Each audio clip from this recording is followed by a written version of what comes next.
So I'm going to break this down into 6 of my favorite top tips. These are things which I wish I knew when I first started doing video analysis. I started doing a little bit of video back in 2014 just to kind of help out some of the teams, and because I didn't really know what it was, so I wanted to learn for me as a coach, so then I could get into kind of more specific details and just kind of learn a little bit more as I was going. Video analysis made a huge difference to me because I all of a sudden then could understand exactly what was going on in the game. However, it's not an easy thing to get right. There's loads of different things which you need to understand so that you can get the right video set up the right way, so then actually when you watch it back or you present it back to your players, it's done in the right way. So first tip, are you setting up? It's so important to get the camera set up right. For example, making sure like your tripod is sturdy and it's not gonna blow over in the wind. Making sure that your camera is level.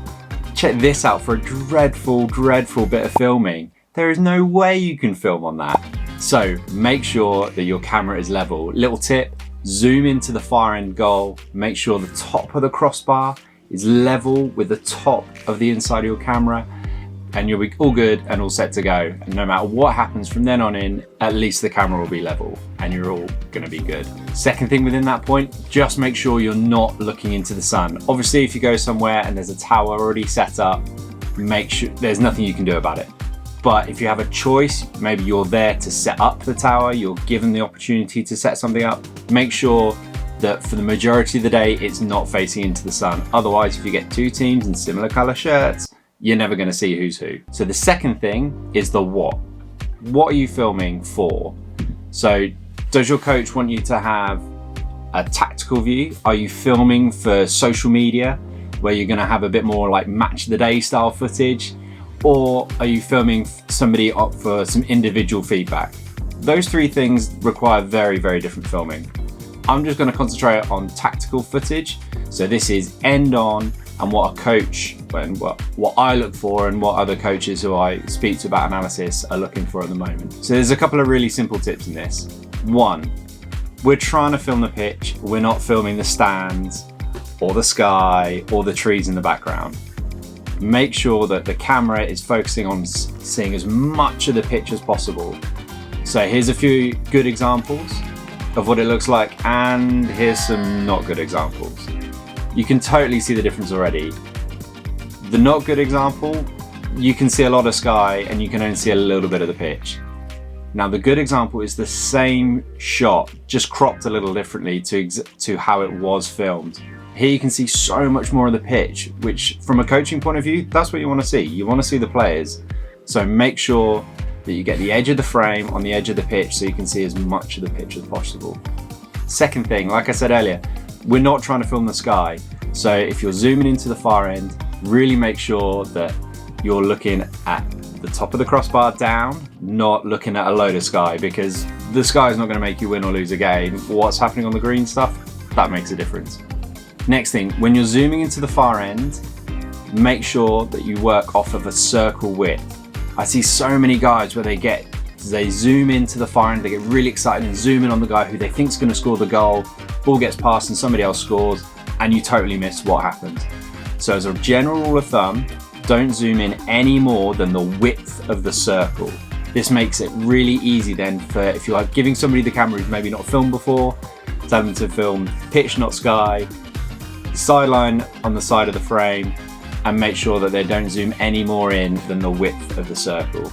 If you give them those 3 simple tips when they're filming, you'll get much better footage than some of the stuff I've seen going on at some really decent levels. So those 3 little tips will make a huge difference.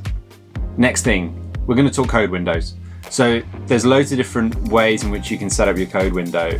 What needs to be coded is kind of down to you as the coach, or if you're coding for somebody else, what the head coach would like. From that point on, what you can do then is set out how the code window looks to your own preference. So here's a couple of examples where you can see different styles and setups of code windows using Pocket Coder. So again, going back to the iPad video where I showed you how to use Pocket Coder and how to set up the code window, these are a couple of examples of code windows that I've used. What this means is then you get used to what the code window A looks like, and B, where all the buttons are. When you start out, you're going to make plenty of mistakes, so make sure there's that little error button on there, so when you export the XML into your coding software, you can see where the mistakes are early and you can refine those and fix those pretty quickly in post. Not having that error button, which is something I never had when I started, but I really wish I did have, just makes the efficiency of everything after the game so much better. You can then finish your job as the analyst, get everything squared away, give it back to the coach, and then it's done. Equally, if you're the coach and you're wanting the footage, and you've maybe given the iPad for somebody else to code who's maybe not particularly good, what that means is if they've made a mistake, it's okay because they can just press the error button, you can find it in post, and you can then fix it yourself. So again, having that little error button makes a huge difference. Also, whilst you're setting up the code window, make sure every code button has a different name. It's no good if the same codes have the same name. When you export that into your XML, that will then come up on one line of code. So even if it's attack 1 and attack 2 is then the two different teams, what that means is then you'll get your two separate lines of code. And if you don't do that, you're going to be in a bit of trouble. Next thing is actually the art of coding. What I'm going to do is just give you just a couple of ideas here. So one, make sure you press start on the camera and start on here at exactly the same time. Again, in post, that just makes life a lot easier because then you don't have to adjust the timeline for the code window or any of that sort of stuff, and it's all done really, really easily. Second thing, do not stop at halftime. Let the video keep recording all the way through. Let the iPad keep going all the way through, because again, you then have just one film and one timeline to pair together instead of two films and two timelines. So again, we're talking about efficiency here. Efficiency is key. That will really help your efficiency as you go through. Again, staying on the coding topic, you need to know what you're coding, but also why. So why are you coding something? Is it something that's actually going to add value to you and the rest of your team? It's no good having 1,000 different codes if actually you're only using 3 or 4. So actually really try and strip down what you really need, because this again is going to help in efficiency. Don't just code everything for everything's sake. Really understand why you're doing stuff. And if you're the analyst and the coach has given you 1,000 things to do, don't be afraid to challenge them. Are they actually going to use everything, or could you use your time more efficiently? So again, what are you coding and why? For me, I like a simpler code window because then I'll go through and add my own highlights and clips as I go through in post, rather than having 1,000 different lines of code where I'm trying to then find everything and then I never quite get through it anyway. So simple codes followed by the ability to then recode your own highlights in post is, for me, the easiest and actually most effective way of getting the most out of the time and what you're trying to do. Next, post coding. I've already mentioned it before, but efficiency is so important. If you get everything right, which I've spoken about earlier in this video, it's just going to make a huge difference going into into post. If you've started and stopped at the same time with the camera and with the iPad, if you've made sure everything's all level, all your batteries are charged, so you've not had to change batteries midway through, all these little things, when you get to doing stuff in post, the more efficient you are, the better. And this is going to take time. No one's perfect.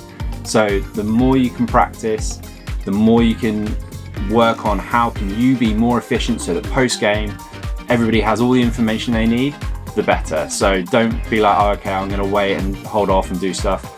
If you've got time after a game, whilst the rest of the team is showering and getting ready, if you're the analyst, I would recommend going and just finishing off the game so that when everybody comes up to have a post-game beer, then you're ready to enjoy the beer with them instead of thinking, oh, I've still got a load of work to do. So use your time really wisely, get good at being efficient, and that's just going to help the whole workflow. Finally, this is my little extras. So these are the things that I wish I knew when I first started doing some analysis. First, these are the little things that you should keep in your camera bag. First, make sure you have duct tape or zip ties or some form of tape to be able to tape things down. There is nothing worse than arriving somewhere and you have to then balance things and nothing's quite right. make sure you've got some tape so you can tape stuff down. Second thing on that, really make sure that you've got some bin bags or some plastic bags or something in case it rains. We live in England, it rains a lot. So really make sure that you've got that stuff so that you can cover stuff up, keep everything protected so that when it does rain, then you've got everything protected and you can carry on filming through all weathers. Finally, snacks. There is nothing worse than having a long day if you're at a tournament or it's just a bit cold and a bit grim and you haven't got any food or drink. Make sure you've got tower snacks, so Haribo, anything like that, just to get you through at half time when everybody else is having a little snack and a drink. You need to look after yourself as well, so make sure you got your tower snacks, sun cream, waterproofs, all those other things. Have a little like emergency pack in your camera bag, which will mean that you can get through what you're trying to do. I'm going to do a whole episode on what's in my camera bag for analysts, and in there I'll go through a little bit more of the stuff if you're going to live code on and going straight into a Mac versus if you're going to code iPad and then export that and do that later. So that's it guys, I really hope you've enjoyed the episode. Really quick one, just a few quick fire tips for those starting to get into analysis. If you haven't already, hit the subscribe button below, like the video if you found you got some useful from it, and also in the comments post if you've got any other tips for those starting to be analysts and something which maybe you wish you knew when you first started coding games. Thank you very much guys, and I'll see you on the next one. Bye.